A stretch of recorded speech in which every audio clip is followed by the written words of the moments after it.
Hello guys, जो है आज जो है इससे पहले आपने जो है टेंसेस सीखे होंगे और वीडियोस देखे होंगे।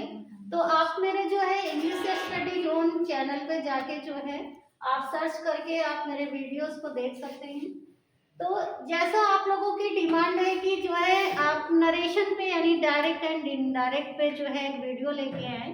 जैसे जो बच्चे एसएससी की तैयारी कर रहे हैं उनकी डिमांड है कि नहीं हमें नरेशन और क्वेश्चन टैग में जो है प्रॉब्लम हो रही है, तो नरेशन की बात करते हैं।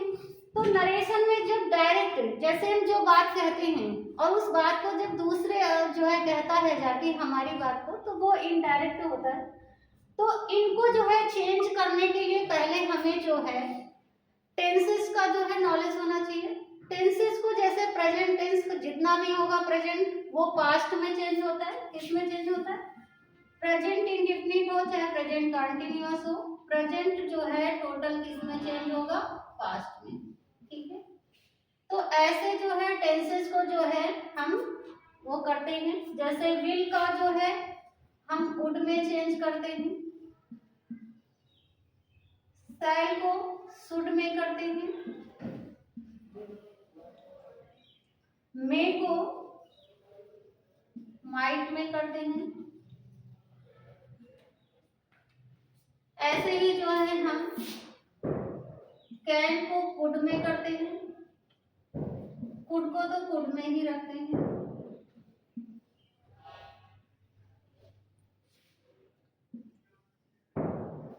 मस्ट को मस्ट में, माइट को माइट में।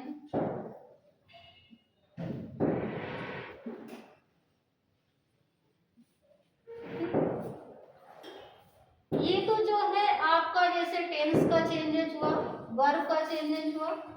लेकिन जब हम बात करते हैं, जब हम डायरेक्ट से एक सेंटेंस ले लेते हैं, ही सेड टू मी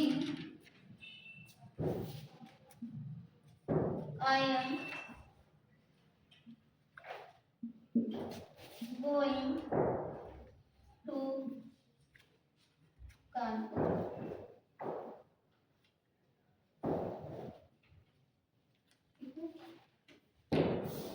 यदि जो है इसको हम क्या बोलते हैं? रिपोर्टिंग वर्ब बोलते हैं। और ये पूरे पार्ट को हम रिपोर्टिंग स्पीच बोलते हैं। क्या बोलते हैं? रिपोर्टिंग स्पीच बोलते हैं। इसको जो है रिपोर्टेड स्पीच बोलते हैं। तो रिपोर्टिंग स्पीच को अगर ये पास्ट में है तो सेड को हम किस में चेंज करते हैं? टोल्ड में। अगर प्रेजेंट में है, ठीक है, अगर ये प्रेजेंट में है तो इधर का जो है टेंस नहीं चेंज होता है। अगर पास्ट में है तो चेंज करेंगे। तो अगर यहाँ की वर्ब यानी जैसे से का पास्ट फॉर्म सेड होता है, तो सेड है तो इसको चेंज करेंगे, तो सेड को हम टोल्ड में चेंज करेंगे और यहाँ का टेंस भी चेंज होगा। अब हमने देखा कि ये जो है टेंस जो है प्रेजेंट कंटिन्यूअस है, तो ये पास्ट कंटिन्यूअस में चेंज हो जाएगा। तो इसको चेंज करके मैं जो है करती हूँ।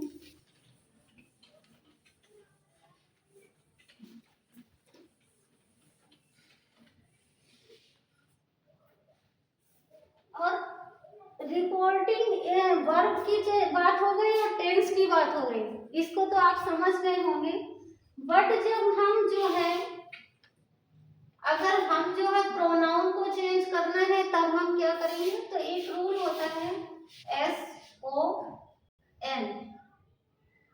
1 2 3। 1 का मतलब अगर जो है फर्स्ट प्रोनाउन है यानी जो है आई वी, यानी फर्स्ट पर्सन का प्रोनाउन कौन सा होता है? आई और वी। और सेकेंड पर्सन का प्रोनाउन किसको बोलते हैं? यानी यू को बोलते हैं। सेकेंड पर्सन का प्रोनाउन कौन सा होता है? यू।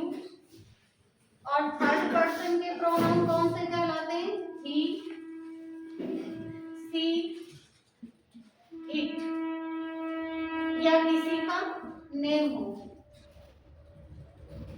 तो ये क्या होंगे? थर्ड पर्सन के प्रोनाउन आपका जो है फर्स्ट पर्सन का प्रोनाउन है तो एस का मतलब होता है सब्जेक्ट, यानी सब्जेक्ट के अकॉर्डिंग, जैसे यहाँ पे फर्स्ट पर्सन का प्रोनाउन है तो किसके अनुसार चेंज होगा, इसके रिपोर्टिंग स्पीच के सब्जेक्ट के अनुसार, ठीक है। अगर जो है आपका सब्जेक्ट जो है सेकंड पर्सन का प्रोनाउन है, अगर यहाँ पे सपोज दैट यू हो जाए तो किसके अनुसार चेंज होगा, ऑब्जेक्ट के अनुसार, ओ का मतलब ऑब्जेक्ट। अगर थर्ड पर्सन का प्रोनाउन है यानी ही सी इट इसमें है तो फिर हम एन का मतलब नो चेंज, तो यानी वन सब्जेक्ट के अकॉर्डिंग, टू यानी सेकेंड पर्सन का है तो ऑब्जेक्ट के अकॉर्डिंग, और थर्ड पर्सन का है तो नो चेंज, ठीक है। आप प्रोनाउन समझ गए होंगे। अगर फर्स्ट पर्सन का प्रोनाउन है तो आप सब्जेक्ट के अकॉर्डिंग चेंज करेंगे, सेकेंड पर्सन का है तो ऑब्जेक्ट के अकॉर्डिंग, अगर थर्ड पर्सन का सब्जेक्ट है तो no change.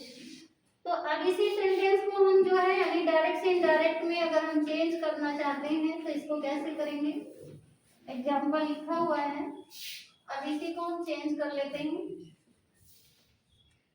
He said to को जो है किसमें बताया था मैंने, टोल्ड में, टोल्ड मी। अगर अफर्मेटिव सेंटेंस है, सिंपल यानी अफर्मेटिव इधर है सेंटेंस, तो कॉमा हटाने के लिए हम दैट का प्रयोग करते हैं, किसका प्रयोग करते हैं, दैट का। अब हमने देखा कि यहाँ पे जो है प्रोनाउन फर्स्ट पर्सन का है तो फर्स्ट पर्सन किसके अकॉर्डिंग चेंज होगा, सब्जेक्ट के, सब्जेक्ट क्या है आपका, ही। अब ये प्रेजेंट कंटिन्यूअस है तो ये किसमें चेंज हो जाएगा, पास्ट कंटिन्यूअस में। तो पास्ट कंटिन्यूअस की हेल्पिंग वर्ब होती है वाज, उसमें भी आईएनजी फॉर्म होती है, गोइंग टू, कान टू।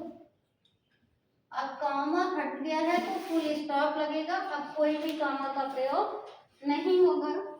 तो आई थिंक आपको समझ में आया होगा। नहीं समझ में आया है तो एक बार वीडियो को फिर से देखिएगा, फिर भी नहीं समझ में आता तो कमेंट में करिएगा, नेक्स्ट वीडियो में आपके जो है प्रॉब्लम सॉर्ट आउट की जाएंगी। Thank you.